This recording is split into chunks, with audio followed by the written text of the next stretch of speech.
இது எப்படின்னா இந்த ஒரு 2-3 மாசத்துக்கு முன்னாடி ஒரு 6 மாசத்துக்கு முன்னாடியே இந்த கோயம்புத்தூர்ல பூத் கமிட்டி மாநாட்டில் ஒரு புக்கு எங்கிட்ட கொடுத்தார், தொகுதி பத்தின புக்கு. அப்போ அதை வாங்கும்போது நான் அவர்கிட்ட சொன்னேன், இந்த புக்கை எப்படி கொடுக்கறனோ இந்த தொகுதியை ஜெயிச்சு அந்த சர்டிஃபிகேட் கொண்டு வந்து உங்களுக்கு கொடுப்பேன்னா இதுதான் என்னோட பெரிய லட்சியம்னு சொன்னேன். அதே மாதிரி நான் ஜெயிச்சிட்டேன், என் சர்டிஃபிகேட் எடுத்துட்டு போறேன், எங்க அண்ணனை பார்த்து நீ கொடுக்க போறேன்.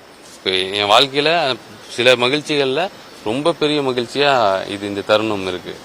கோவை பொறுத்தளவு 10 தொகுதியும் அதிமுக எடுப்போம், திமுக எடுப்போம் இருந்தாங்க. 6 தொகுதி டிவிக்கு எடுத்திருக்கு.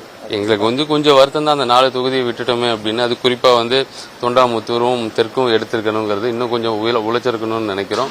பட் இருந்தாலும் இனிமேல் தமிழக வெற்றி கழகத்தின் கோட்டையாக இந்த கோவை மாவட்டம் இருக்கும். அடுத்து வரக்கூடிய உள்ளாட்சி தேர்தலாக இருந்தாலும் சரி, பாராளுமன்ற தேர்தலாக இருந்தாலும் சரி, அடுத்து வரக்கூடிய சட்டமன்ற தேர்தலாக இருந்தாலும் சரி, ஃபுல் ஸ்வீப்ல தமிழக வெற்றி கழகம் இங்கே ஜெயிக்கும். வழக்கமா அந்த அதிமுக திமுக கொண்டாடும் போது தொண்டர்கள் உற்சாகமா கொண்டாடுறத பார்த்திருக்கோம். பொதுமக்கள் எப்படி கொண்டாடினாங்க? உண்மையாலுமே எனக்கு உண்மையால ஒரு ஆச்சரியம் என்னன்னா, இவங்கெல்லாம் ஆரத்தி எடுக்கிறதுக்கு முன்னாடியே ஆள் செட் பண்ணி லைன்ல நிக்கலாம் வைப்பாங்க. நேற்று நான் வீட்டுக்கு போகும்போது ஒரு பொதுமக்கள் முன்னாடி இதை கொஞ்சம் இறங்கி வாங்கன்னு கூப்பிடும்போது அது என்ன தெரியுதுன்னா, எங்களுக்கு பொறுப்பு ரொம்ப அதிகமா இருக்கு. ஏன்னா அவங்க ரொம்ப நம்புறாங்க, அவங்க ஒரு பெரிய மாற்றம் உருவாயிருச்சு, இந்த மாற்றம் நமக்கு ஏதாவது மக்களுக்கு நல்லது பண்ணணும்னு நம்புறாங்க. அந்த நம்பிக்கையை கண்டிப்பா நாங்க காப்பாற்றுவோம். கோவைக்கு அமைச்சர்கள் எதிர்பார்க்கலாமா? அது தளபதி தான் முடிவு பண்ணுவாரு. நான் மாவட்ட செயலாளர் ஆகணும்னு நான் முடிவு பண்ணல, இங்க இருக்க யாருமே முடிவு பண்ணல. சீட் எங்களுக்கு கிடைக்கணுங்கிறதும் நாங்க முடிவு பண்ணல. எல்லாமே தளபதி முடிவு பண்ணது. தளபதி கண்டிப்பா நல்ல முடிவு எடுப்பார்.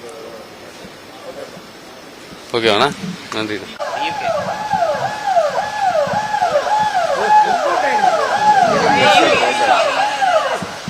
போக வேண்டாம்.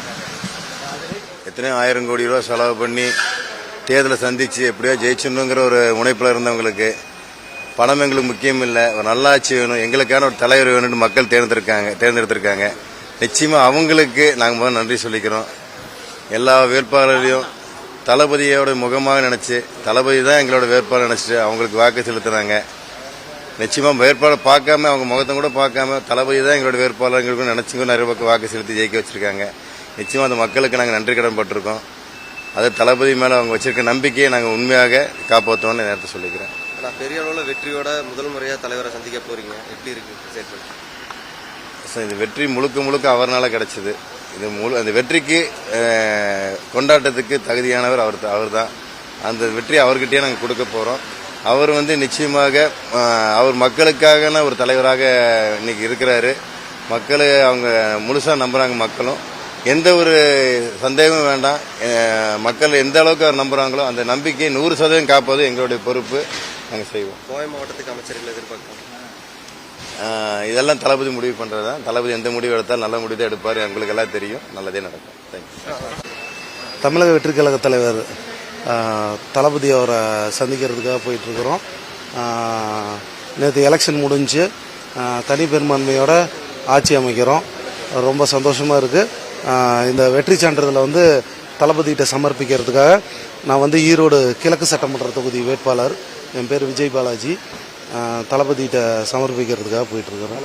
வேட்பாளராக போய் பார்த்துருக்கீங்க தலைவரை, இன்னைக்கு எம்எல்ஏவை போய் பார்க்குறீங்க, எப்படி இருக்கு? கண்டிப்பா ஒரு சாமானியனுக்கு இவ்வளவு பெரிய வாய்ப்பை கொடுத்து மக்கள்கிட்ட உரிய அங்கீகாரம் வாங்கி கொடுத்து ஜெயிக்க வச்சிருக்கிறாரு. கண்டிப்பா கடைசி வரலும் அவர்கிட்ட உண்மையா இருக்கணும்ங்கிறது நோக்கம். வெற்றிக்கு அப்புறம் மக்கள்கிட்ட வரவேற்பு எப்படி இருக்கு? இல்லை, எல்லாருமே ரொம்ப சந்தோஷமா தான். இப்போ இறங்கினோடனே சம்மந்தமே இல்லாமல் தளபதி பேட்சை பார்த்தோன்னே கையை கொடுத்துட்டு நல்லா பண்ணுங்கன்னு சொல்லிட்டு போகிறாங்க. ஸோ எல்லா பக்கமும் நல்லா தான் இருக்குது. தலைவர் மேலே ரொம்ப நம்பிக்கை மக்கள் வச்சுருக்கிறாங்க. ஓகே, நன்றி.